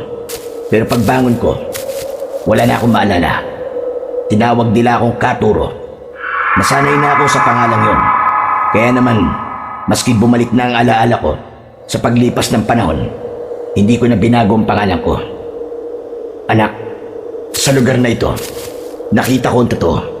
Dito ko nalaman kung sino ang tunay na kalaban. Nang bumalik yung alaala mo, hindi mo ba inisip na bumalik? Matagal ka namin hinintay. Namatay na lang si Mama na ikaw ang inaalala niya. Sinubukan namin, pero laging may nagbabantay. May mga aswang na nagkalat sa labas. Hindi sigurado kung makakalabas ba talaga kami ng buhay. Saka, hindi ko maiwan ang taong tumulong sa akin. Yung mga sandata nila. Mula nang sumanib ako sa kanilang grupo, ako ang nagbasbas nun. Lahat ng klase ng kapangyarihan, kaya ng tapatan, kahit mga kapangyarihang kabal. Kapangyarihang kabal? Yun ba yung hindi natatablan ng mga bala ng baril at talim ng mga sandata? Oo, walang halaga ang anumang klase ng anting-anting na kabal kung tatamaan ang talim ng talibong. Kaya po pala, nasugatan din ako. Ano ka mo? May ibinigay po sa akin si Lolo. Heto po oh. Teka, yan ang mutya ng bayo ko. Tama po. Nang malaman po ni Lolo na itong misyon ko, ibinigay niya po sa akin to. Iniwan mo daw po ito noon sa tabi ko. Oo, iniwan ko sa iyo talaga noon yan. Kasi hindi ko alam na ganun kadelikadong misyon. Akala ko kaya ko na. Akala ko, dahil may alam akong mga dasal at may alam din tulad ni tatay, kaya ko na. Pero nagkamali ako. Kung naniwala sana ako, baka nailigtas ko pa ang mga kasama ko. Pero Papa, wala rin tong naging silbi. Ako lang din ang nailigtas niya. Papa, wala akong silbi. Wala akong nagawa para ipagtanggol ang mga kasamahan ko. Lahat sila namatay nang wala man lang ako nagawa. Hindi mo kasalanan, anak. Wala kang kasalanan. Yung mga ganid, yung mga buwaya sa kampo, sila ang may kasalanan ng lahat ng ito. Magbabayad sila. Pagbabayaran nilang lahat ang mga kahayupan nila. Papa, hindi kita iiwan dito. Sasamahan kita sa misyon na to. Tutulungan natin ang mga sundalo. Tutulungan natin ang lahat ng mga tao dito sa Sitio Malapad. Nagyakap silang dalawa. Mahigpit, parang ayaw nang maghiwalay. Talabas ng silid, tahimik na nakikinig si Commander Mando habang nakasandal sa dingding. Masaya siya para sa dalawa. Teka, nasan po pala ang dogdag niyo, Papa? Naalala ko, habang nahuhulog ako sa bangin, naramdaman kong nasabit sa ugat ng puno ang kwintas ko. Hindi ko na nakuha. Kaya po pala. Papa, saya ko nakita ulit kita. Kung pagbibigyan tayo ng kapalaran na muling makauwi, sigurado ako, Papa. Mapapasaya natin ng sobra si Lolo. Yun ang pangarap ko. Gusto ko ding makita si tatay. Miss na miss ko na siya. At ang mama mo, kahit malungkot ang balitang patay na siya, gusto kong makita pa rin ang libingan niya. Gusto kong humingi ng tawad. Magagawa po natin yun. Pagkatapos ng misyon natin, gagawin natin lahat, Papa. Muling yumakap si Ligaya sa kanyang ama. Ngumiti naman si Katuro. Makalipas ang ilang araw, unti-unting naging panatag ang kalooban ni Ligaya sa Sitio Malapad. Naging mahalaga at malapit na sa kanya ang lugar dahil dito niya natagpuan ang kanyang ama na inakala niyang matagal ng patay. Sa mga araw na lumipas, magkasama silang dalawa sa halos lahat ng gawain. Naging malapit sila sa isa't isa at tila sinusulit ang mga panahong nawala sa kanila. Tahimik ang sitio. Malayo ito sa ingay ng lungsod. Simple lang ang pamumuhay ng mga tao pero puno ng sigla. Marami na rin siyang naging kaibigan. Naging masaya siya sa lugar na yon. Naging aktibo siya sa mga gawain doon. At isa na dito ay sumasali siya sa mga pagsasanay na isinasagawa ng mga kalalakian. Bagamat ng una ay hindi siya pinayagan, ipinilit niya ang kanyang sarili at kinatwirang sanay siya sa mga ganong klase ng pagsasanay. Dito siya natutong humawak at gumamit ng talibong. Ito ang sandata na ginamit na pangdepensa ng grupo laban sa mga aswang. Mabilis siyang natuto. Hinangaan din siya sa mabilis niyang pagkilos. Ngunit minsan ay nasosobrahan niya, lalo pat madalas ay nagagamit niya nang hindi sinasadya ang kapangyarihan ng mutya na kanyang inaalagaan. Pero sa tulong ng kanyang ama, natutunan niyang kontrolin ang kanyang lakas. Tinuruan siya ni Katuro hindi lang sa pagkontrol at wastong paghataw ng talibong, kundi pati na rin sa mga aralin tungkol sa pag-iingat, sa disiplina at tiwala sa sarili. Ang talibong ay hindi lang basta tabak na pamugot ng ulo. Kaluluwa yan ng mga mandirigma. Sa bawat talim ng mga ito, dala mo ang dangal ng mga taong ipinagtatanggol mo. Ginawan ni Katuro ng sandatak si Ligaya, isang talibong na siya mismo ang nagpanday. Pinangalanan niya itong Dalisay. Tanda raw yun ng malinis nilang hangarin, ang tapusin ng kasamaan at protektahan ang mga inosente. Anak, yang talibong na yan ay hindi lang basta armas. Paalala yan ng paninindigan natin. Gamitin mo yan para sa tama, para sa kabutihan. Salamat, Papa. Pangako po, gagamitin ko lang ito para sa mga aswang na yun. Mula noon, araw-araw na nagsasanay si Ligaya tuwing umaga. Hinahasa niya ang kanyang kakayahan kasama ang ibang kasamaan sa paggamit ng kanyang mutya at ng talibong. Natutunan niyang makiramdam sa paligid at makinig sa tunog ng kagubatan. At sa gabi naman ay kasama na siya sa pagbabantay sa sityo. Dahil dito ay marami ang humanga sa kanya. Isa na dito si Commander Mando. Hanga talaga ako sa'yo. Masipag ka mag-ensayo at talagang tumutulong ka sa mga tao dito. Ngayon na lang talaga ako nakakita ng mga babaeng katulad mo. Ibang-iba ka, Ligaya. Ginagawa ko lang naman ang dapat. Ano namang kakaiba ron? Ikaw talaga, oh. Ah, siya nga pala. May dala akong prutas para sa'yo at kay Katuro. Paborito niya yan eh. Sigurado akong magugustuhan niya yan. Napangiti si Ligaya habang tumatagal. Ramdam niya na lumalalim ang respeto ni Mando sa kanya. Ganon din naman si Ligaya. Madalas silang magkasama sa mga pagbabantay at pagpaplano para sa mas ikabubuti ng sityo. Hindi man sila nagsabi ng nararamdaman. Dama ng mga tao sa paligid na may espesyal na namamagitan sa kanila. Isang gabi, habang nasa balkon ng kubo si Katuro, nagawa nitong biruin si Mando na naroon sa kubo nila. Pausap na naman si Ligaya. Commander, parang ang dalas mo dito sa bahay ah. Katuro, hindi naman ho. Nagawi lang. Papa naman, tignan mo oh. Namumula tuloy si Commander. Hindi pa sila magkasintahan, pero hindi rin maitatanggi na may namumuong damdamin na sa pagitan nila. Ngunit malinaw kay Ligaya ang gusto niya at palagi naman siyang bukas kay Mando. Ipinapaalam niya palagi ito ng paulit-ulit sa binata. Ayokong pumasok sa isang relasyon hanggat hindi pa tapos ang laban natin. Marami pa tayong kailangan gawin. Naiintindihan ko. Hindi kita mamadaliin, Ligaya. Basta't nandito lang ako. Kasama mo sa lahat ng laban. Kapag natapos na ang lahat, kapag wala ng panganib, kapag wala ng aswang na kailangan labanan, saka natin balikan to. Pwede ba yun, Mando? Oo naman. Mukhang kailangan ko na magplano para mapadali ang pagtugis sa mga aswang na yun ah.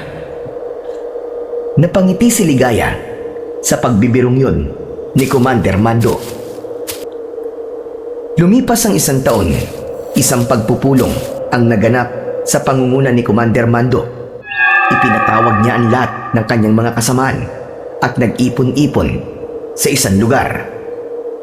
May balita akong nakuha, mga kasama. May bagong tropa daw na ipapadala rito. Ibig sabihin, papatay na naman sila ng mga sundalo? Tama ka. Alam na natin kung anong ibig sabihin nun. Mga inosenteng sundalo na naman ang magsasakripisyo ng kanilang buhay para lang sa walang kwentang misyon.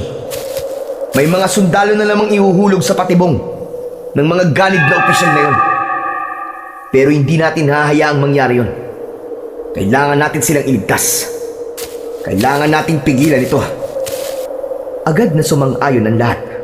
Ngunit bukod sa impormasyon na may mga sundalo na namang paparating, walang ideya ang grupo kung kailan o kung saan maaaring umatake ang mga aswang.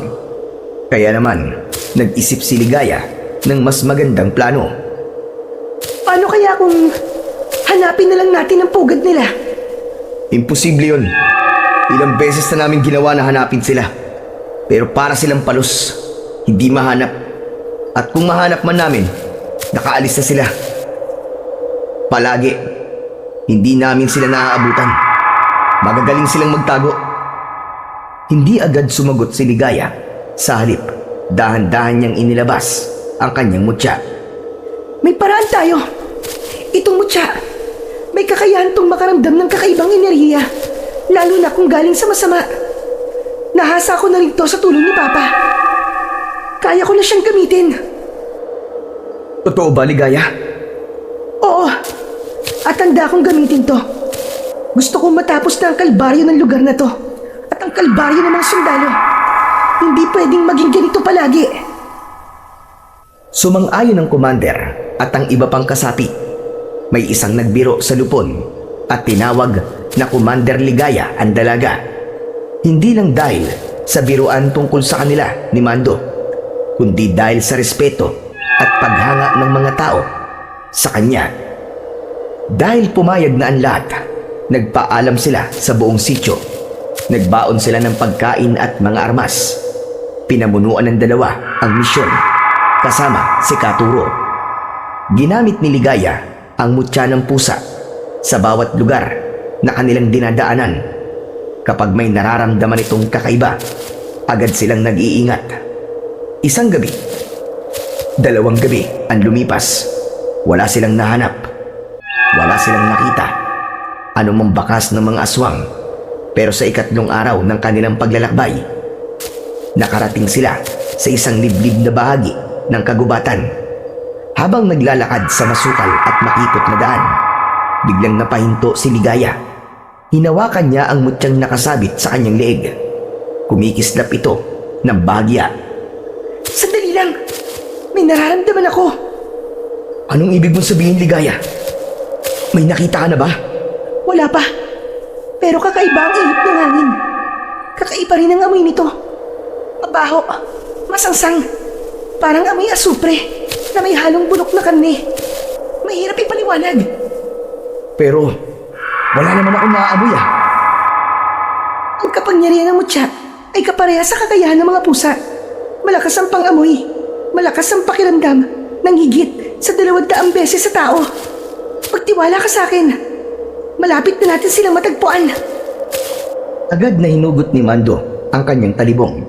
Nagbigay siya ng senyas sa mga kasamang mandirigma sa likod. Maganda tayong lahat. Malapit na tayo. Pero wala mo nang gagalaw hanggat walang utos. Nagpatuloy sila sa paglalakad. Maya-maya pa, napansin ni Ligaya ang mga punong nakapaligid sa kanila. May ilang puno na ang balat ay tila punit-punit, parang kinayod ng matatalim na kuko. Tignan niyo to. May bakas na mga kalmot. Malalim. Malalaking kuko ito. Hindi ito gawa ng mga hayop. Napatingin sa kanyang mutya ang dalaga. Lalo pang lumakas ang senyalis ng mutya. Ngayon ay kulay kahil na ito at may mumunting kumikislap na parang bituin. May nararamdaman na din siyang init at bahagyang kuryente kapag dumadampi sa balat niya ang mutya. Itinuturo tayo ng mutya pakanluran. Doon tayo pupunta. Naglakad silang muli. Ngayon ay pakanan at mas liblib na ang bahagi ng gubat na yon. Matagal silang naglakad hanggang sa makarating sila sa isang bangin. Doon niya nakita ang isang malaking kuweba sa ilalim ng talon. Mahirap makita ito, pero dahil malinaw ang mga mata ni Ligaya dahil sa mutya, kita niya pa rin ito kahit na nakatago sa malalaking bato at sa likod ng bumabagsak na tubig. Sa loob niyan, Oo, tama ka. Nandyan sila. magsipaghanda kayong lahat. Ito na ang hinihintay nating laban. Nagtinginan ang mga mandirigma. Kita sa mga mata nila ang tapang at kagustuhang masimulan ang digmaan. Mga kasama, wala nang atrasan to. Para sa mga nawalan ng pamilya. Para sa mga inosenteng pinatay nila. Para sa sinira nilang reputasyon ng sityo. Tapusin na natin to. Ngayon na! Pagkasabi nun, may 3 nilalang ang lumabas mula sa talon. Matatalas ang ngipin at tila naamoy sila. Hindi na sila nagsayang ng oras. Sugod mga kasama! Agad silang bumaba ng bangin. Isa sa mga aswang ang sumugod kagad. Agad din itong hinarap ni Commander Mando. Sinalubong niya ito ng hawak niyang talibong. Iwinasiwas niya ito sa liig ng aswang. Gumulong ang ulo nito sa mga bato at ang katawan ay nangisay. Bumulwak ang dugo. Isang malakas na alulong ang ginawa ng isa pang aswang. Dahil doon ay nagsilyabasan sa kuweba ang iba pa nilang kasama. Mando! Ilag! Mabilis ang pangyayari. Isang aswang ang biglang lumitaw mula sa likuran ni Mando. Nakailag ito pero hindi sapat dahil inabot pa rin ang balikat niya ng kuko ng aswang. Nangingitim ang paligid ng tama. Senyales ng lason sa kuko ng aswang. Commander! Agad na hinawakan ni Ligaya ang kanyang mutya. Pagkatapos ay lumapit siya kay Mando at hinawakan ang sugat nito. Dumugo pa lalo ang sugat niya. Itim ang malapot na likido na lumalabas dito. Napangiwi si Mando sa sakit. Halos manginig siya sa apli pero hindi siya umangad. Tahimik lang siyang nakatingin kay Ligaya habang patuloy ito sa ginagawa. Nagliwanag ang mutya sa kamay ni Ligaya. Unti-unti, humupa ang pagdurugo. Huminga siya ng malalim at saka tumango. Salamat. Pagkatapos gamutin ang leader, muling hinarap nila nang magkasama ang mga aswang. Hinawakan niya muli ang kanyang mutya. Sa mismong paghawak niya dito, isang malakas na bugso ng liwanag ang lumabas at bumalot sa kanyang buong katawan. Napangiwi sa liwanag ang mga aswang. Napaatras sila, bahagyang nabulag At yun ang ginamit na pagkakataon ng mga kasama para makapaslang ng mas marami pang kalaban. Ngunit hindi nagtagal ay muling nakabawi ang mga aswang. Umalulong ang mga ito ng mas malakas. Tila nagtatawag ng kanilang mga kasamahan. Ilang sandali pa ay may dumating na iba pa. Mas marami, mas mababagsik. Mga hayop kayo! Hindi ako titigil! Hanggat hindi kayo nagbabayad sa mga kasamaang ginawa nyo! Mabilis ang galaw ni Ligaya. Tumalon siya sa ere at sa pagbagsak niya ay tumama ang talibong sa balikat ng isang aswang. Nahati sa dalawa ang katawan ng kanyang kalaban. Lumapit ang isa pang aswang mula sa kanan. Mabilis itong gumagapang sa lupa at sinubukang kagatin siya sa paa. Ngunit nahulaan niya kagad ang kilos nito. Isang paikot na sipa kasabay ng pag-ikot ng talibong ang tumama sa batok ng halimaw. Napugutan ito ng ulo at naligo ito sa sariling dugo. Naging mabilis ang pagkilos ni Ligaya. Mas matalim, mas pursigido. Ang mga mata niya ay parang nagliliyab. 3 aswang ang sabay-sabay na sumugod. Hindi siya umatras. Sa halip, umikot siya sa ere. Hawak ang kanyang sandata na noon ay nagsimula ng magningas. Napaatras sa mga aswang nang makita ito. Ramdam nila ang malakas na enerhiya na nagmumula sa dalaga. Sa pagkakataong yun, hindi na lang ang talibong ang kinakatakutan nila, kundi ang presensya ng kapangyarihan ng mutya ng bayuko. Hindi na nagsayang ng sandali si Ligaya. Pinagsasasaksak niya ang mga aswang sa sikmura at kung sino man ang matamaan nito, agad silang nagliliyab hanggang sa maging abo. Ang galing mo, Ligaya! Para to sa lahat ng mga sundalo, Mando! Tapusin natin sila! Oo, Ligaya. Para na rin sa sitio malapad. Sabay nilang sinugod ang mga natitira pang mga aswang. Makalipas ang ilang minuto, humupa ang liwanag ng mutya. Nang bumalik ang katahimikan, nakita nilang nakahandusay na ang lahat ng aswang na hindi pa nasusunog. Agad kumilos ang mga mandirigma. Nagtipon sila ng mga kahoy at sinimulang sunugin ang mga bangkay. Pagkatapos ng matinding sagupaan, bumalik sila sa sitio. Ipinaalam nila sa mga tao ang buong pangyayari. Nagdiwang sila. Nagkaroon ng handaan, sayawan at kasiyahan sa lahat ng sulok ng sitio. Sa gitna ng pagdiriwang, nag-usap sila Ligaya at Commander Mando. Tapos na ang misyon, Ligaya. Baka naman pwede na. Napangiti ang dalaga. Tumango siya ng marahan. Oo, Mando. Sinasagot na kita. At mula noon, naging opisyal na nga ang kanilang relasyon. Masayang masaya ang lahat.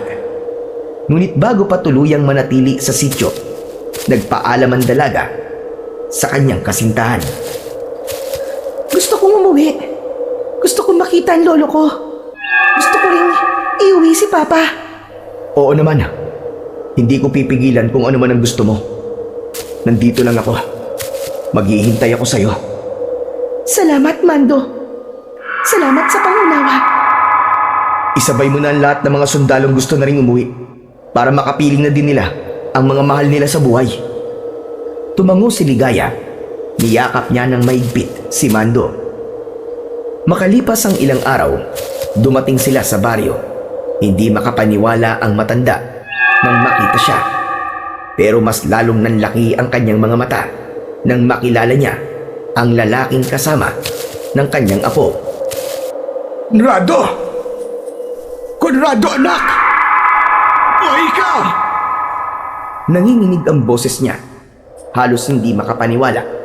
Mabilis siyang lumapit at agad na niyakap si Katuro. Sumunod si Ligaya. Sabay silang tatlo sa mahigpit na yakapan. Diyos ko!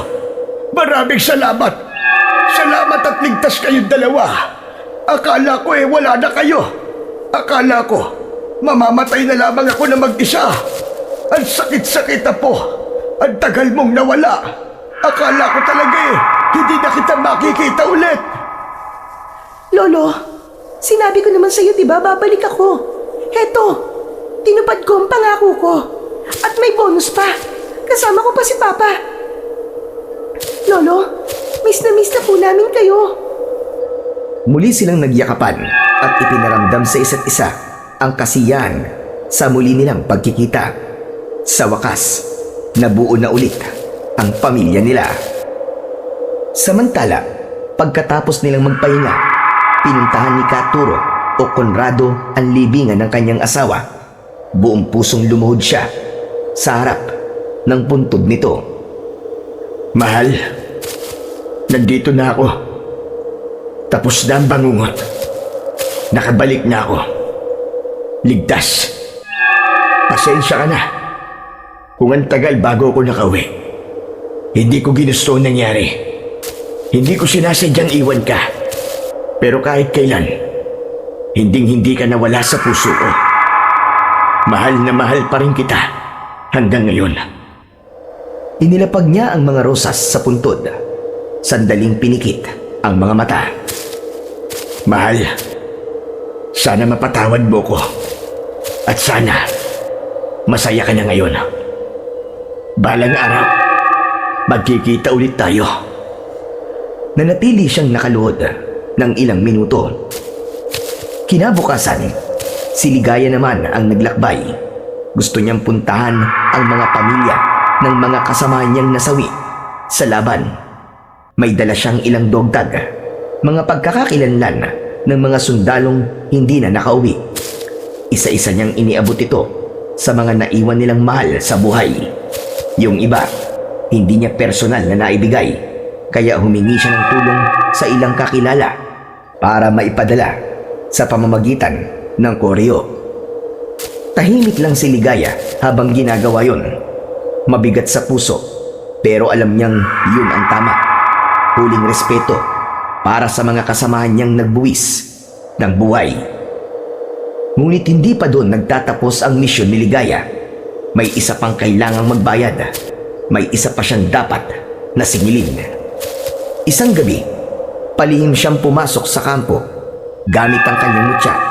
Walang nakapansin sa kanya. Agad niyang pinuntahan ang silid kung saan madalas na naglalagi ang general na kanyang pakay. Pumesto siya sa tabi ng bintana at mula doon, narinig niyang may kausap ang lalaki. Ano nangyari sa mga kasamahan natin? Bakit wala na sila? Ano? Sinalakay sila ng mga rebeldeng yun? Buwisit! Humanda sila sa akin. Magpapadala ko ng isang batalyon na sundalo doon at pupulbusin ko silang lahat. Nang matapos ang tawag, lumabas ng kanyang kwarto ang general. Nagpunta ito sa likod. Mula sa dilim, nakita ni Ligaya ang pagbabago nito ng anyo. Ang dating tao ay unti-unting naging halimaw. Umalulong ito ng malakas. Maingat na lumapit si Ligaya habang nakatalikod ang nilalang. Tinagpas nito ang ulo ng halimaw. Gumulong ang ulo nito sa lupa.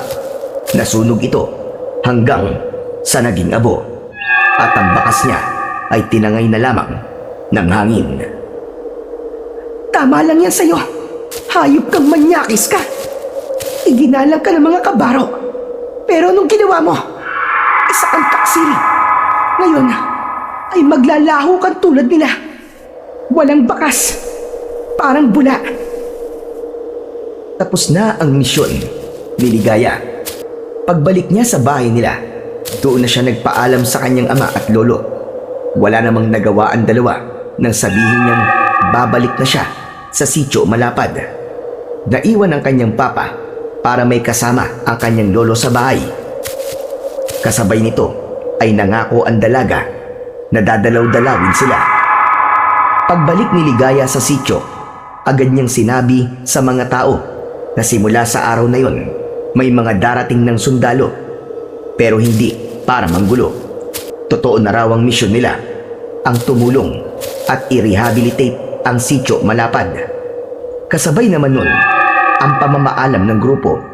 Umalis na sila sa lugar para maiwasan ang gulo at para makapag-move on na rin ang buong sitio. Layunin nilang maibalik ang maayos na pangalan ng lugar at makapagsimula ulit ang mga tao ng payapa. Lumipat sila ng kampo at pinalakas ang puwersa, pero hindi para labanan ng gobyerno, kundi para harapin ang mas mabibigat na kalaban, ang mga natitira pang aswang. Kasama na nila ngayon si Commander Ligaya na asawa na ni Mando. Magkasama silang namuno sa bagong misyon. Lipulin ang natitira pang kasamaan sa iba't ibang lugar hanggat hindi pa tuluyang nawawala ang puwersa ng mga aswang.